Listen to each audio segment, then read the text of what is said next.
전형마다 핵심 사항을 간단하게 좀 안내해 드리도록 하겠습니다. 학생부 교과 전형입니다. 아까 말씀드렸죠. 내신 성적만 가지고 뽑는다라고 보시면 되겠습니다. 내신 성적 중심인데요. 간혹 가다가 아까 말씀드렸던 것처럼 내가 학생부 교과로 뽑긴 뽑되 조금 실제 실력들을 좀 보겠다라고 해서 수능 최저 학력 기준을 건 그런 학생부 교과 전형이 있습니다. 수능이 없이는 전형을 얘기할 수 없듯이 여전히 모든 입시의 중심은 수능이다라고 하는 것은 잊으시면 안 되겠습니다. 3학년 1학기까지 내신 관리하셔야 됩니다. 그래서 3학년 1학기까지이기 때문에 지금 저희 반 아이들은 끝났죠. 네, 벌써 2학기 중간고사는 저희 학교는 이미 치렀습니다.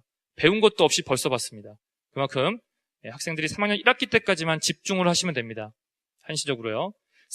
학년이 올라갈수록 반영 비율이 높아지는 편이기 때문에 우리 학생들이 지금 혹시 내신 성적이 좀 불리해서 나는 학생부 교과 전형은 안 되겠지라고 판단하지 마시고요. 성적이 만약에 오르고 있는 상황이라면 학생부 종합 전형에선 더 높은 평가를 받을 수 있지 않겠습니까? 잠재력이 뛰어난 아이야. 처음은 좀 부족했지만 점점점 실력이 늘어나고 있어. 그런 것들을 평가하는 게 학생부 종합 전형이기 때문에 여기 앉아있는 누구도 나와는 내신은 관계가 없습니다라고 얘기할 친구들은 아무도 없다. 끝까지 3학년 1학기 때까지 내신에 최선을 다해달라는 얘기를 꼭 해드리고 싶어요. 수능 최저를 전략적으로 활용하라라는 얘기는 뭐냐면요. 학생부 교과 전형은요. 상당히 합격 컷이 높습니다. 그런데 수능 최저 학력 기준이 상당히 높게 설정되어 있는 대학 같은 경우는요. 의외로 내신은 굉장히 좋은데 수능 최저를 맞추지 못해서 합격 컷이 상대적으로 내려갈 수 있습니다. 평균 컷은 높지만 실제 소위 말해서 문 닫고 들어가는 학생은 의외로 낮은 학생들도 합격되더라라는 얘기예요.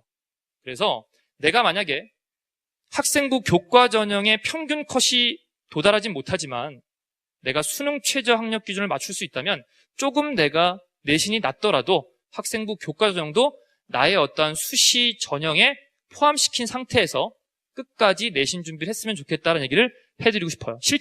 실사를 들려드리면 저 자연계 담임이라고 그랬죠. 3점대 초반도 학생부 교과 전형으로 서울권 대학을 썼습니다. 네, 그런 것들도 참고해 주시면 좋을 것 같습니다. 자, 대학별 내신 반영 방식이 좀 다릅니다. 보겠습니다. 일단 학생부 교과 전형은 이런 식으로 학생들을 선발합니다. 주로 이제 좀 좋은 대학들은 좀 가고 싶은 대학들, 학생들이 가고 싶은 대학들은 교과, 내신 성적과 수능 최저를 걸고 아이들을 모집합니다. 그리고 여기 중앙대학 같은 경우는 비교과라고 하는데 이건 출결 정도이기 때문에 거의 만점이라고 보시면 되겠고요. 거의 교과와 수능 최저고요. 비교과를 좀 보는 전형이 있습니다. 비교과를 보는데 왜 학생부 교과 전형입니까? 교과의 반영 비율이 높기 때문이라고 보시면 되겠습니다. 그 정도로 좀 편하게 이해하시고요. 단계별이라고 하는 것은 이제 1단계에서 몇 배수를 뽑고요. 그 다음에 2단계 최종 면접으로 학생들을 좀 모집하겠다라고 보시면 되겠습니다. 자, 아까 제가 말씀드렸듯이 학생부 교과 전형은 학생부 반영 방법이 조금씩 대학마다 다릅니다. 그래서 이것도 이제 3학년 되시면 담임선생님과 상담 시에 좀 확인을 하셔야 되겠습니다. 어떤 대학의 내신이 우리 아이가 유리한지를 보셔야 되는데요. 보통 자연계 학생들은 국어, 영어, 수학, 과학 성적을 봅니다. 인문계 학생들은 과학 대신에 사회 성적을 본다라고 생각하시면 되겠습니다. 일반적으로 그렇다고 보시면 되겠고요. 우리 연세대학교 같은 경우에는 지점수, 연세대학교 학생부 교과 전형이나 고려대학교 학교장 추천, 논술 전형 같은 경우는 지점수라고 하는 걸 반영합니다. 우리 학부모님들이 여기 좀 생소하실 텐데요. 간단한 식입니다. 원점수에서 평균을 빼서 표준 편차로 나눈 값인데요. 쉽게 얘기하면 원점수가 높게 나오고 평균이 낮으며 표준 편차가 작을수록 지점수는 높아집니다. 다시 한번요. 원점수가 높고요. 평균을 뺀다 그랬죠. 평균이 낮은 학교예요.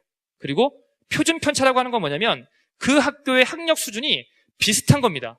최상위권과 최하위권의 평균 점수의 차가 얼마 나지 않는다고 이해하시면 되겠어요. 그랬을 때 그 아이의 지점수가 높게 나옵니다. 이렇게 보면 우리 학부모님들이 특목고나 자사고에 유리하지 않을까? 아이들의 점수가 높고 시험 문제를 어렵게 출제하면 평균이 낮을 것이고 표준 편차가 굉장히 조밀하겠구나 라고 생각하시는데요. 실제 한번 조사를 해봤더니 특목고와 자사고는 문제를 아무리 어렵게 내도 아이들의 원점수와 평균이 너무 높습니다. 내 아이가 90점 넘게 맞아도 평균이 80점 이상으로 넘어가 버리는 거예요. 예상처럼 평균이 낮게 낼 수가 없다는 거죠. 아이들의 실력 수준이 높기 때문에 의외로 일반고 아이들의 지점수가 높습니다.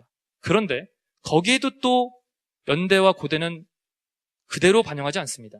그 지점수를 가져와서 그 대학이 안에서 그 점수를 보정합니다. 변환합니다. 그건 공개하지 않습니다. 우리 아이가 일반고라고 해서 지점수에 약점이 있다고 판단하지 마시고 역시 내신 성적을 끝까지 최선을 다하신다면 학생부 교과 전형에서 유리한 전형에 지원할 수 있다고 보시면 되겠습니다. 자, 이거 보시면 조금 놀라실 텐데요.